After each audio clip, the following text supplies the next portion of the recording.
Ano sa tingin mo? Okay na ba sa'yo dito? Sabihin mo lang. Kung hindi mo gusto, maghahanap pa tayo ng iba.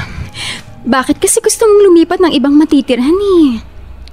Dahil hindi naman pwedeng habang buhay tayo nakikitira sa magulang mo. Kasi, magkakaroon na tayo ng sarili nating pamilya.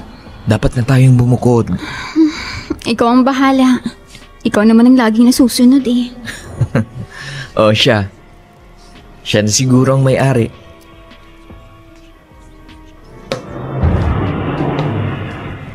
Magandang araw ho. May bakante pa ho ba kayong kwarto para sa amin ng kasama ko? Ha? Hindi.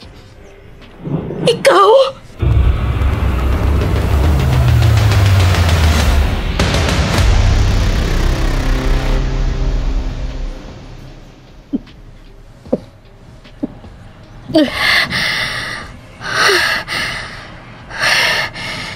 Napakalit nga siguro talaga ng mundo. Hindi ko akalaing paglalapitin ng tadhana ang landas namin ng anak mo.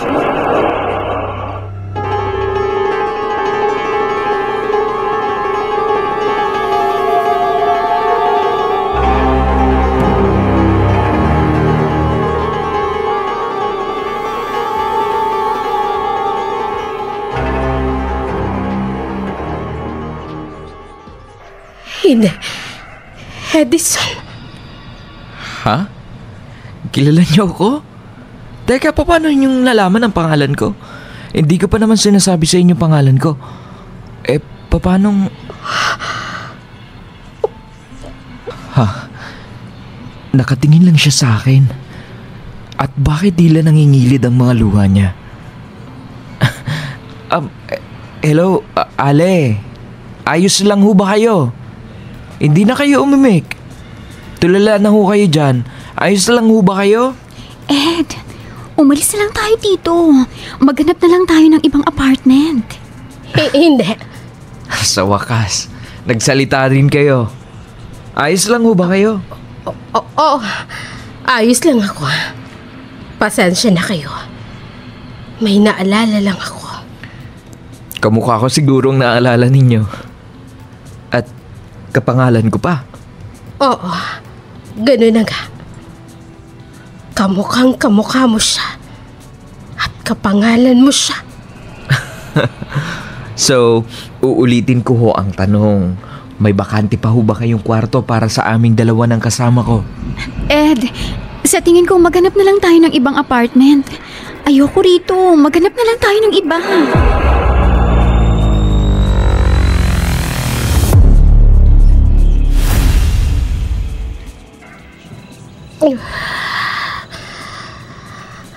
Hindi ka ba nagtataka kung bakit nasa akin pa ang larawan mo?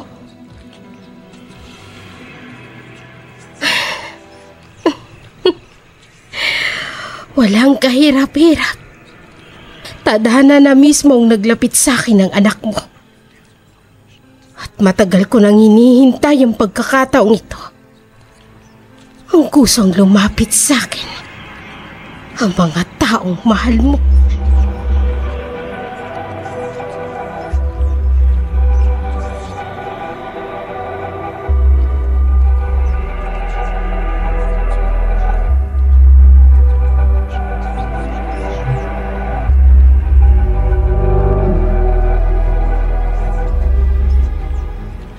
Oh, anong iniisip mo? Bakit hindi ka pa natutulog? Hindi ako komportable rito. Ayoko rito. Bakit ba? Okay naman dito ah. Hindi ko alam. Basta ayoko rito. Hindi ako palagay sa apartment na to. Pakiramdam ko hindi safe ang lugar na to, Ed. Kahit naman saan tayo magpunta, laging yan ang bukang bibig mo. Iba sa apartment na to, Edison. Magpahinga ka na. Iyon ang kailangan mong gawin. Ipahinga mo ang isip mo. Ipahinga mo ang katawan mo. Ed. Matulog ka na. Lalabas muna ako sandali. Saan ka pupunta? Diyan lang sa terasa. Tatawagan ko lang ang papa. Hindi talaga ako palagay sa apartment na to. Pakiramdam ko, may hindi magandang mangyayari.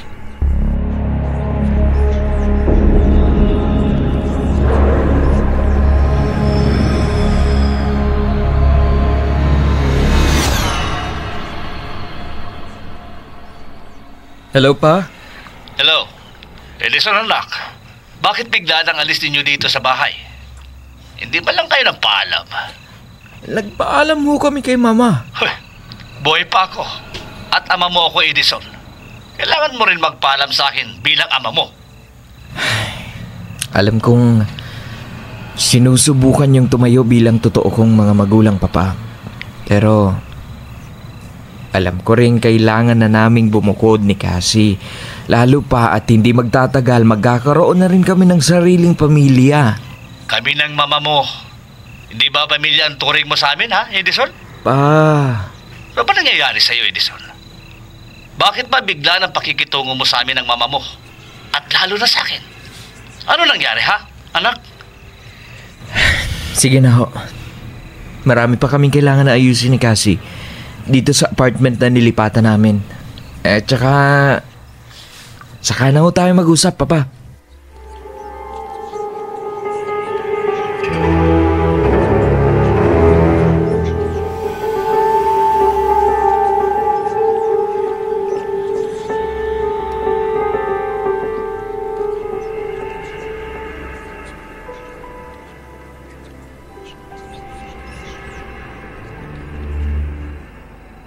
Ay, nako. Si Edison ba yung tumawag? Oo. Kumusta?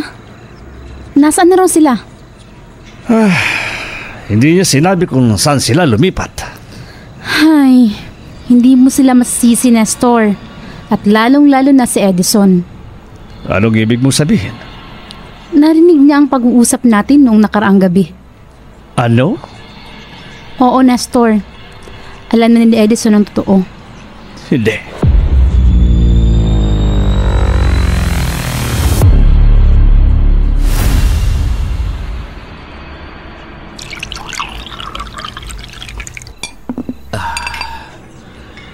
Hindi ko alam kung dapat kong paniwalaan ang mga narinig ko.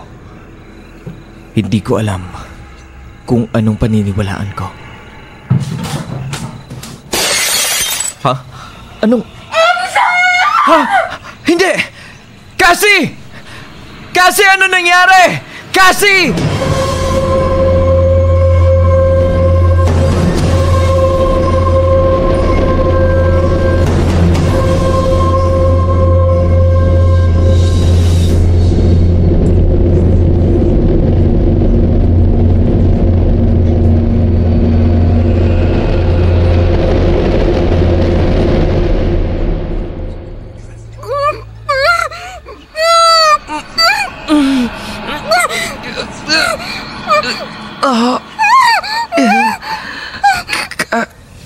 Cassie,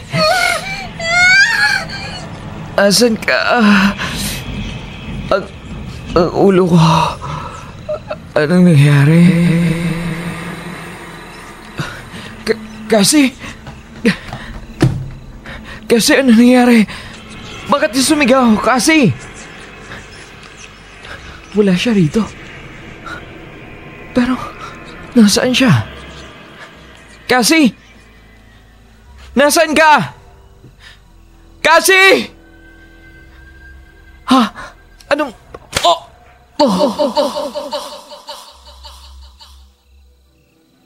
Tama. May pumupok ng ulo ko at nawalan ako ng malay. Pero sino ang...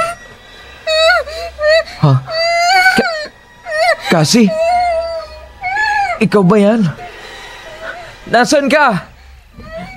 Bakit ang dilim? Hindi kita makakita kasi. Ayos ka lang ba? Anong ginawa nila sa'yo? Sinaktan ka ba nila kasi?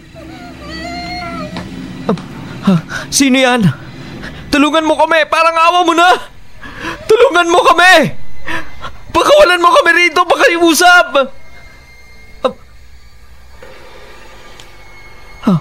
Sinong... Ikaw?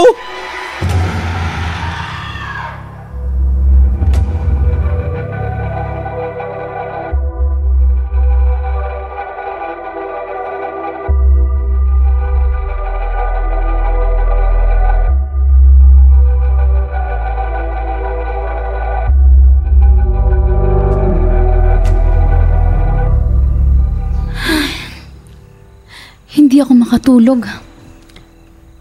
Iniisip ko si Edison. Nag-aalala ako. Alam kong narinig niya ang lahat ng pinag-usapan namin ni Nestor. At alam ko rin na yun ang dahilan kaya nagdesisyon siyang umalis dito sa bahay.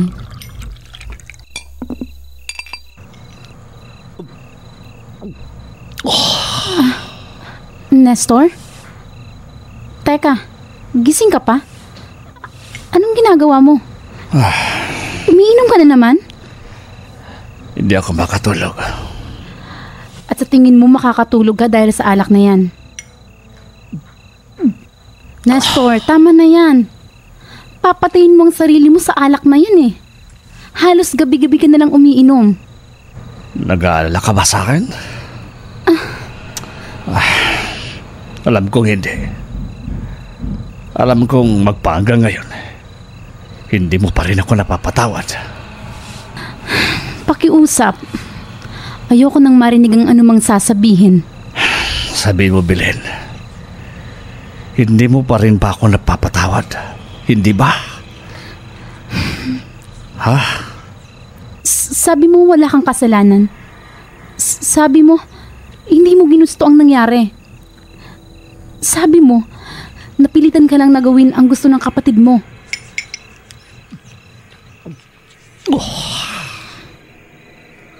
Ang kapatid mo ang totoong may kasalanan, Nestor.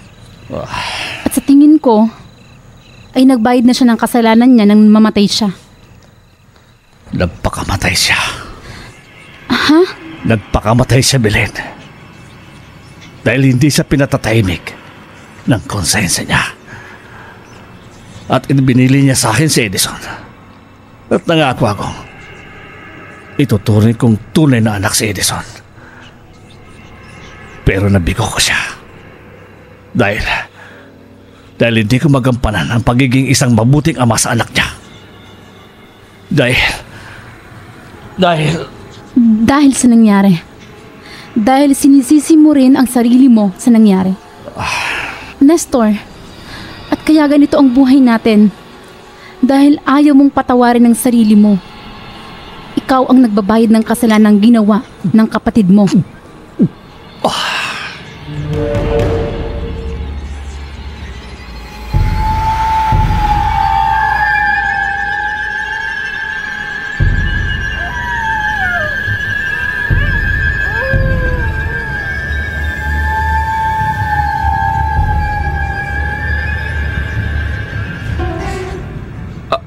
Aling Senya? Ako nga.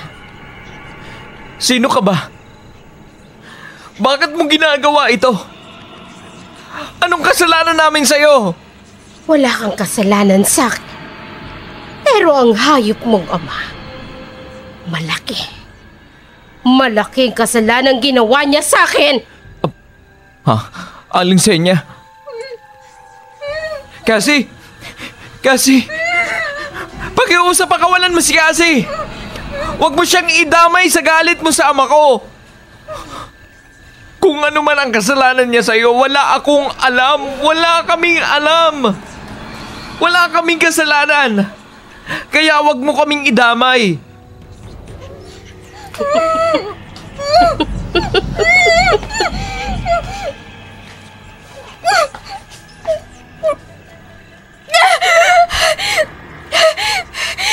Pakiusap, pakawalan mo ako. Wala akong alam. Pakawalan mo ako. Dalagan mo ako rito. Ano ba? Pangako, hindi ako magsusumbong. Pakawalan mo ako. Ano ba? Pakawalan mo, sabi ako. Tulong! Tulungan niyo ako! Tulong! Sige, sumigaw ka. Sumigaw ka hanggat gusto mo. Pero walang makakarinig sa'yo.